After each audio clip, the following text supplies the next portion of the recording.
Mi padre llega a Salamanca en 1944 como empleado de un circuito de cine. En ese tiempo se llamaban circuitos. Llega a ser el proyeccionista del Cine Teatro Juan Valle. Desafortunadamente ya no existe más que la fachada en la calle de Guerrero. La empresa del cine mandaba hacer volantes o papeles donde venía impresa la cartelera para esos días y se contrataban a muchachos para ir repartiendo y su paga era la entrada al cine, un refresco y sus palomitas. El Cine Rex tenía dos localidades, Luneta y Balcón, entonces eso era, aunque se vaya a oír un poquito mal, pero era la diferencia de clases. Mi padre muere en 1979, el 19 de noviembre. Le ayudaba en cuanto al audio, al fondo musical, a escoger la música, ponerla, subir y bajar el volumen cuando él hablaba y dejaba de hablar. Cuando se estrenaba una película que era en ese tiempo, te estoy hablando de los años 50, 60, 70, se hacía una caravana o convite y atrás del carro se vestían a unos muchachos como los actores de la película que se iba a estrenar. El ambiente en el cine pues eran unas filas enormes porque no había otra distracción en Salamanca más sana y más familiar que el cine. Y hasta que fueron desapareciendo los cines en Salamanca. Los únicos que quedan ahorita son los cinemas de Plaza Galerías, que ya es una cadena de cines con salas pequeñas, no como los cines grandes de antes. El Cine Rex fue uno de los grandes aquí en Salamanca. Su tipo de construcción era un techo abovedado que le daba una acústica buenísima. Gracias, amigo, me hiciste pasar horas inolvidables.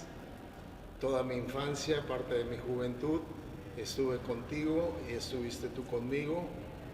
Me diste muy buenos recuerdos, muy buenas alegrías, tristezas también, pero sobre todo me diste alegría. Llegué aquí a Salamanca a los 5 años, que veníamos muchos trabajadores de Pemex a trabajar aquí en la refinería. Dormimos en el Teatro Juan Valle, que para mí me sorprendió. Imaginen una niña de 5 años que está en un lugar que nunca pensó que existiera. Ya no había butacas, solamente había piso de madera y el foro. Y el sindicato en aquella época había traído muchos catres para que todos los petroleros durmieran y pasaran la primera noche ahí. Entonces encontré ese teatro y estaba abandonado.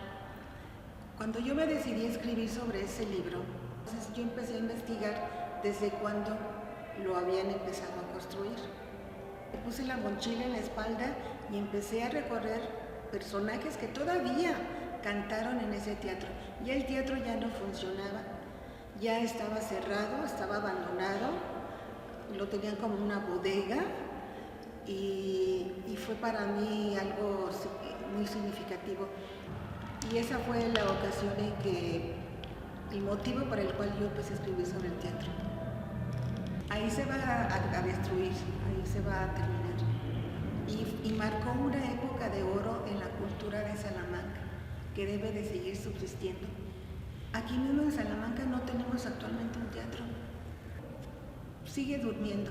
Espero que algún día te despertemos y te demos la gran sorpresa de que te volvamos a rescatar.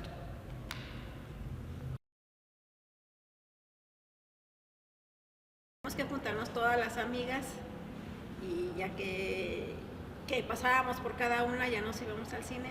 El cine que quedaba más cerca de mi casa era el cine Lázaro Cárdenas.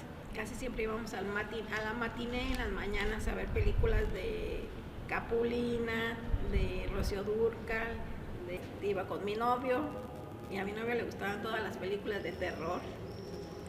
que a mí me daba mucho miedo, yo ni veía nada, yo no estaba así. Aquí siempre se ha dicho, entre los operadores se decía, que la película tenía que terminar hasta el final.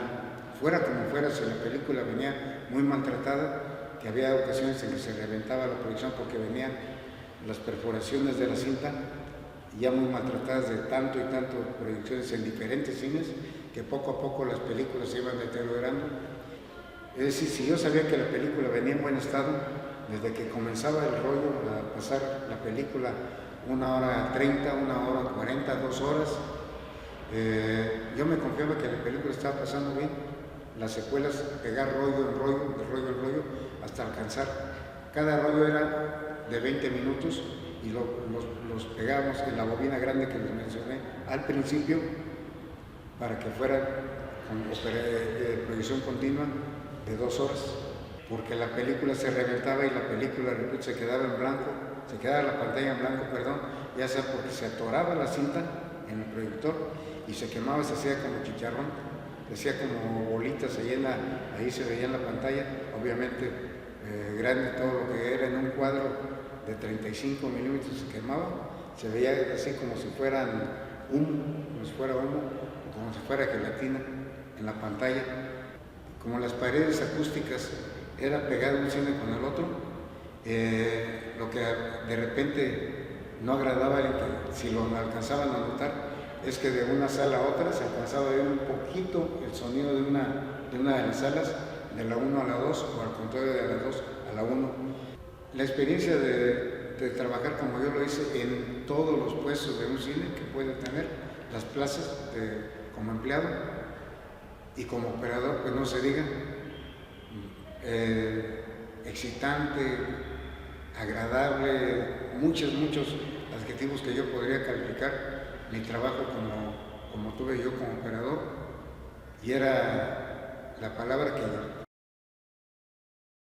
se debió también en parte el cambio a cuando aparecieron las videocaseteras.